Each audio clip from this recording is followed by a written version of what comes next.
My SI stir invited me to her baby shower only to publicly announce that my late husband is the father of her baby and demand half of my inheritance.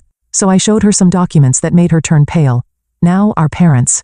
Life has a way of changing in an instant. One minute you're 32, happily married, and planning your future. The next, you're a widow sorting through cremation options because your husband's body was too damaged to have an open casket. That's what happened to me, Karen. 6 months ago, my husband James died in a car accident that left me drowning in grief and struggling to find my footing in this new reality. The first few weeks were a blur of funeral arrangements, consoling phone calls, and sleepless nights. If it wasn't for my parents stepping in to handle most of the funeral details, I'm not sure how I would have managed. Karen, honey, we've arranged everything with the funeral home, Mom had said, her voice gentler than I'd ever heard it. You just focus on yourself right now. The support group for people who lost loved ones became my lifeline. Every Tuesday evening, I'd sit in a circle with others who understood the hollow ache in my chest. Some days are harder than others, I shared during one session, my voice barely above a whisper. Sometimes I wake up and for a split second, I forget he's gone. Maria, another group member who lost her husband 2 years ago, reached over and squeezed my hand. That's normal, sweetie. The grief comes in waves. As the months passed, I started dealing with practical matters. James had left me well provided for our house in the suburbs, an apartment downtown, and a substantial bank account. I could have quit my job at the marketing firm, but the thought of sitting alone in our empty house all day made my skin crawl. Instead, I switched to part-time, working just enough to keep my mind occupied. The most surprising change came in my relationship with my parents. Growing up, I'd always felt like an afterthought compared to my younger sister Sarah. They never missed her dance recitals or school plays, while my academic achievements barely warranted a congratulations. But after James's death, something shifted. When they asked if I could help them financially with a monthly transfer of $1,500, I agreed without hesitation. The weekly dinners at my parents' house had become a comforting routine. Mom would cook her famous pot roast, Dad would pour the wine, and we'd talk about everything and nothing. For the first time in my life, I felt like I had their full attention. Karen, tell us more about that new project you're working on, Dad would say. Actually interested in my work for once. The marketing campaign's going well, I'd share, savoring these moments of connection. My boss thinks it might bring in several new clients, but everything shifted the night Sarah joined us for dinner. My younger sister walked in, 7 months pregnant, her presence immediately commanding the room like it always had. She'd been living in a rented apartment across town, and I hadn't seen her since James's funeral. Sarah, sweetie, sit here, Mom fussed, practically pushing me aside to make room for her favorite daughter. Do you need another pillow? Are your feet swollen? Just like that, I became invisible again. It was like watching a switch flip suddenly, all their attention laser focused on Sarah and her pregnancy. The familiar ache of being overlooked settled back into my chest. An old friend I'd foolishly thought I'd left behind. So who's the father? I asked during dinner, trying to join the conversation. Have you told him about the baby? Sarah's face darkened. That's my business, she snapped, pushing her piece around her plate. I don't need to share every detail of my personal life. Mom jumped to her defense immediately. Karen, don't pry. Your sister doesn't have to explain herself to anyone. I couldn't help but notice how different this response was from when I was going through fertility treatments. Back then, they'd had no problem demanding updates and offering unsolicited advice about my personal life. But how are you planning to manage on your own? I pressed during another dinner, watching her heap seconds onto her plate. Babies are expensive. Sarah waved her hand dismissively, that familiar smirk playing on her lips. Don't worry about my baby, we won't need anything from anyone, I've got it all figured out. I should have paid more attention to that mysterious smile, but I'd seen it too many times before. Sarah was always cooking up, get-rich-quick schemes that never panned out. The organic smoothie business that lasted 2 weeks, the life coaching certification. She never finished the cryptocurrency investment that lost her 3 months' rent. Trust me, she said, patting her belly with an air of confidence that should have set off alarm bells. This time, everything's going to work out exactly as planned. Dad beamed at her like she'd just announced a cure for cancer. That's my girl, always landing on her feet. I took another bite of pot roast, trying to swallow down the familiar feeling of being second best. Some things never change, I thought, watching my parents hang on Sarah's every word. The call from Sarah came on a Tuesday morning. I was at my desk, reviewing marketing reports, when my phone lit up with her name. I almost let it go to voicemail. Our conversations were usually brief and awkward, but something made me answer. Karen. Her voice had that sugary sweetness she only used when she wanted something. I'm having my baby shower next weekend at Mom and Dad's. I'd really love it if you could come. The invitation caught me off guard. The last real conversation we'd had was at James's funeral, and even then, she'd seemed distracted and uncomfortable. Are you sure? I asked, unable to hide my surprise. I could count on one hand the number of times Sarah had voluntarily included me in anything. Of course, she laughed, the sound oddly forced. You're my only sister, it wouldn't be right without you. Plus, I have something special planned. Something in her tone made my stomach clench, but I pushed the feeling aside. I'll be there, I promised, already mentally listing possible gift ideas. Maybe this was her way of trying to bridge the gap between us. The following Saturday, I arrived at my parents' house carrying 2 carefully wrapped packages, a high-end baby monitor and a handmade blanket. Despite our differences, this was my future niece or nephew. The place looked like a pastel explosion had hit it, pink and blue balloons everywhere, streamers hanging from every surface, and a towering diaper cake centerpiece. Trust Sarah to turn this into an event. She'd invited what looked like half the town. Aunt Margaret was there with her daughters, Mom's bridge club friends occupied the sofa, and Sarah's old college roommates clustered around the punch bowl, giggling over some shared memory. Time for games, Sarah announced, wading through the crowd in a flowing maternity dress that probably cost more than my monthly rent. She was glowing, but there was something predatory in her smile that made me uneasy. Her eyes kept finding mine across the room, holding my gaze a beat too long. We played all the traditional baby shower games, measuring Sarah's belly with string, guessing the baby's birth date, and that horrible melted chocolate bar and diaper game. I won the belly measuring contest, which seemed to irritate Sarah more than it should have. Throughout it all, she kept shooting these strange looks my way, like she was waiting for something. After the gifts were opened, Sarah cooing over each onesie and baby gadget with theatrical enthusiasm, she reached my presence. She held up a blanket, running her fingers over the intricate pattern. Then she clinked her glass for attention. The room fell silent, and my heart started racing for no reason I could name. The air felt suddenly thick, hard to breathe. I want to thank everyone for coming today, she began, one hand resting on her swollen belly. But there's something else I need to share. I think it's time everyone knew who the father of my baby is. My heart started pounding. Sarah's eyes locked onto mine, and in that moment, I knew. I knew before the words left her mouth, but that didn't lessen the impact. The father, she said, her voice ringing through the suddenly silent room, is James Wilson, Karen's late husband. The world tilted sideways. Through the roaring in my ears, I could hear gasps and whispers from the guests. Aunt Margaret's hand flew to her mouth. Sarah's college friends huddled closer together, whispering frantically. But what hit me hardest was the lack of surprise on my parents' faces. They had known all along. Before I could process what was happening, Sarah was already speaking again, her voice dripping with satisfaction as she turned to face me directly. As James's baby is his only heir, I'm entitled to half of everything he left you, Karen. The house, the apartment, the money. My child deserves their father's inheritance. The room spun. I gripped the back of a chair to steady myself, but then Mom and Dad stepped forward, flanking Sarah like bodyguards. Karen, Dad said, using his stern business voice. You need to do the right thing here. Your nephew deserves his father's legacy. I found my voice, though it came out as a rasp. You're lying. All of you are lying. James would never. Oh no, Sarah's smile turned cruel as she pulled out her phone. Then how do you explain these? She held up the screen, and my world collapsed all over again. There they were, James and Sarah, wrapped in each other's arms, kissing in what looked like a hotel room. Another photo showed them holding hands in a restaurant I didn't recognize.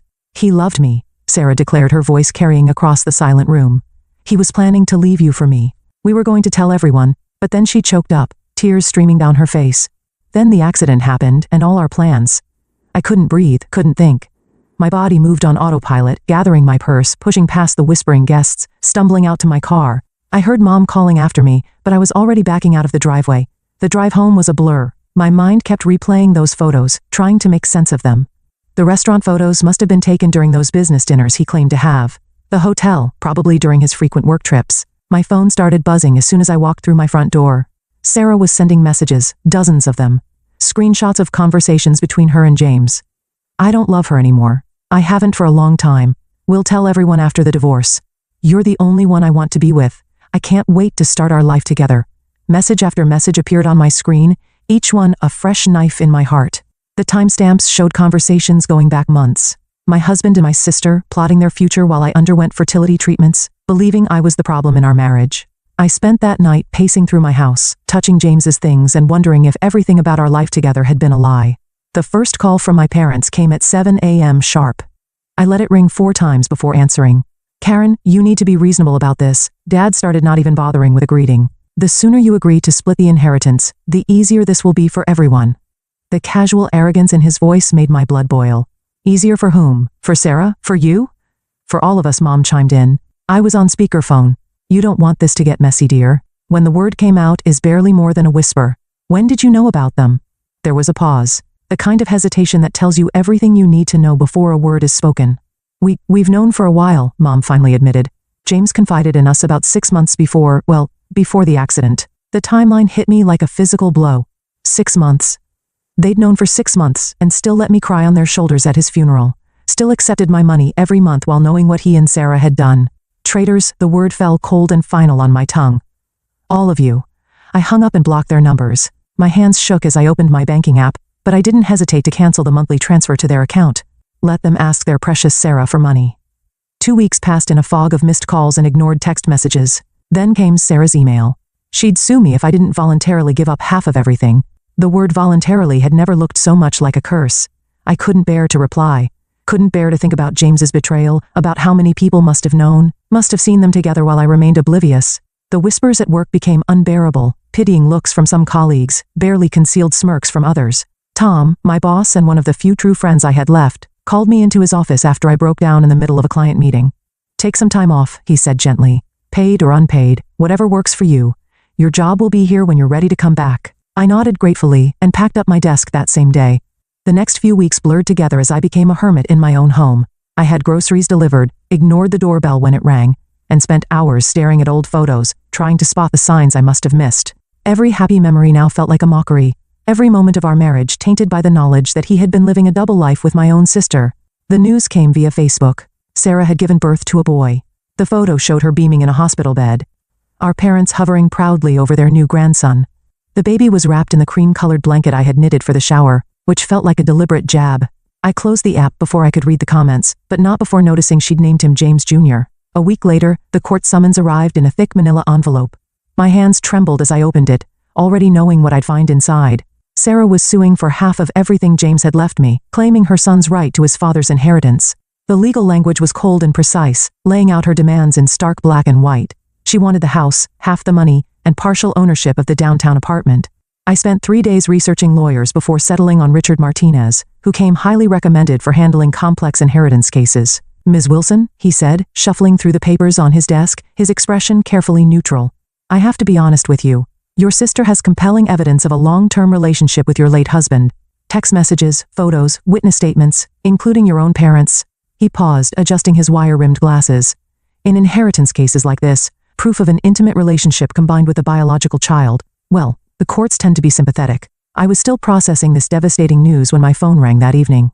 Unknown number. "Hello, is this Karen Wilson?" A woman's voice, unfamiliar, but somehow striking a chord of recognition. Something in the cadence, the tone made my heart skip. "I'm Elizabeth Parker, James's mother." The world tilted sideways. I gripped the kitchen counter for support. "That's impossible," I whispered. "James was an orphan. He told me his parents died when he was young. He grew up in foster care." Another one of his lies. I'm afraid her voice was bitter, but not unkind. "Would you be willing to meet with me? There are things you need to know, things that might help you."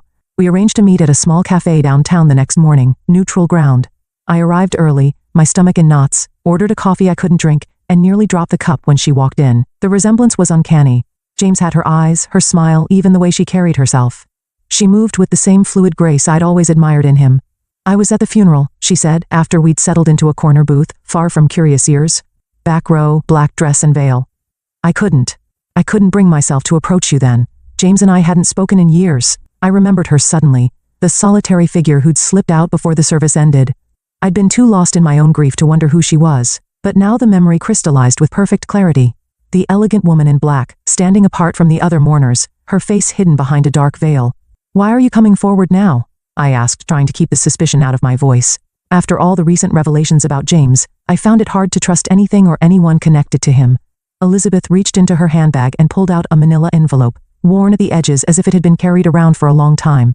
"Because I've heard about what your sister is claiming, and because, despite everything, I can't let another woman suffer from my son's lies." Her fingers trembled slightly as she slid the envelope across the table. With trembling hands, I opened the envelope Elizabeth had given me. Inside were medical records from Boston General Hospital, dated 10 years ago, about a year before James and I got married. My eyes scanned the document and I felt the blood drain from my face. Complete azoospermia, permanently sterile, no possibility of natural conception. The clinical terms jumped out at me, each one a fresh blow. "James had these tests done when he was 25, Elizabeth explained softly. "He was devastated by the results. It was one of the last things we discussed before our falling out." I couldn't speak. All those years of fertility treatments, the endless doctor's appointments, the hormone injections, the tears and self-blame, it had all been a cruel charade. The courtroom was packed on the day of the hearing. Sarah sat in the front row, cradling baby James Jr., while our parents flanked her protectively. She dressed the part of the grieving, almost widow perfectly. Demure black dress, minimal makeup, practiced look of sorrow. When she took the stand, she played to the gallery masterfully, tears glistening in her eyes as she described her great love with James. "All I want is what's fair for my son," she declared, her voice breaking. "He deserves his father's legacy." My lawyer, Mr. Martinez, waited until she'd finished her performance before he spoke. "Your Honor, I'd like to submit evidence that proves Miss Thompson's entire claim is fraudulent." He approached the bench with the hospital records. The judge reviewed the documents, her expression unchanging.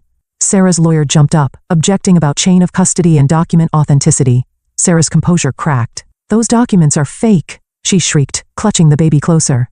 "She forged them to steal my baby's inheritance." "Your Honor," Mr. Martinez continued calmly, "given these medical records show Mr. Wilson was sterile, we request a DNA test to establish paternity." Sarah's smile was triumphant. "That's impossible. James was an orphan, and his body was cremated. There's no one to test against." "Actually," Mr. Martinez said, gesturing to the gallery, "I'd like to introduce Elizabeth Parker, James Wilson's biological mother." Elizabeth stood, and a murmur ran through the courtroom. Even from where I sat, I could see Sarah's face turn ashen. "I'm willing to submit to a DNA test," Elizabeth announced clearly, "to determine if this child is my grandson." The judge nodded. "DNA testing is ordered. We'll reconvene when the results are available." Sarah swayed slightly in her seat, all color drained from her face. Our mother rushed to support her, shooting me a venomous look. But for the first time since this nightmare began, I felt hope. The courtroom was silent as the judge opened the envelope containing the DNA test results. Sarah sat rigidly in her chair, the baby sleeping peacefully in her arms, unaware of the drama unfolding around him. "The results conclusively show," the judge announced, her voice clear and firm, "that there is no genetic relationship between the minor child and Mrs. Elizabeth Parker. Therefore, it can be concluded that James Wilson was not the father of this child." A collective gasp filled the room. Sarah's face crumpled as she began to sob, mascara running down her cheeks. "Miss Thompson," the judge's voice had turned stern, "would you care to explain why you perpetrated this fraud upon the court?" Sarah clutched the baby closer, her voice barely above a whisper. "I was seeing several men at the time. When James died and was cremated, I thought no one would ever know. He had money and I needed." "So you attempted to defraud your own sister?" The judge's disapproval was palpable. "Used your parents as unwitting accomplices in this scheme?" "I just wanted security for my baby," Sarah whimpered, but her performance had lost its power. Even our parents looked stunned, finally realizing the extent of her deception. The judge's ruling was swift and unequivocal. "This court finds in favor of the defendant Karen Wilson. All claims to James Wilson's estate by Sarah Thompson are dismissed with prejudice." "Miss Thompson, you're fortunate that Mrs. Wilson hasn't pressed criminal charges for attempted fraud." Outside the courthouse, my parents approached me. Mom was crying, Dad looking older than I'd ever seen him. "Karen, sweetheart." Mom reached for my hand. "We had no idea Sarah was lying. We can make this right. We've been struggling since you stopped the monthly transfers." I held up my hand. "Don't. Just don't." I pulled out my phone, blocked their numbers right there, and walked away without looking back. Elizabeth was waiting by my car. "Are you okay?" she asked softly. I surprised myself by laughing. "You know what? I think I actually am. Or I will be." I took a deep breath. "I've been thinking that apartment downtown that James left me. I never liked it much, too many memories. But maybe you'd like it?" Her eyes widened. "Karen, no, I couldn't possibly. Please," I insisted. "You gave me back my life with those medical records. Let me give you something in return." When I handed her the keys a week later, she broke down crying. "I never thought I'd have a daughter," she whispered as she hugged me. "That was 3 months ago. My family still tries to reach me through mutual friends and distant relatives, but I've cut those ties too." Sarah sent a letter claiming she's changed, that she's sorry, that she needs help with the baby. I threw it away unopened. Instead, I have weekly dinners with Elizabeth. We're getting to know each other, sharing stories about James, the good and the bad. She's helping me see that while he wasn't the man I thought he was, that doesn't invalidate all the happy moments we shared. Yesterday, I finally packed away James's remaining things. Elizabeth helped me donate some to charity and store others in the attic. As we worked, she told me stories about James as a little boy before the lies began. It helped somehow to know that version of him existed. I'm not ready to date yet, but I've started living again. I returned to work full-time, joined a hiking club, and am planning my first solo vacation. Sometimes when I look in the mirror, I barely recognize the woman looking back at me.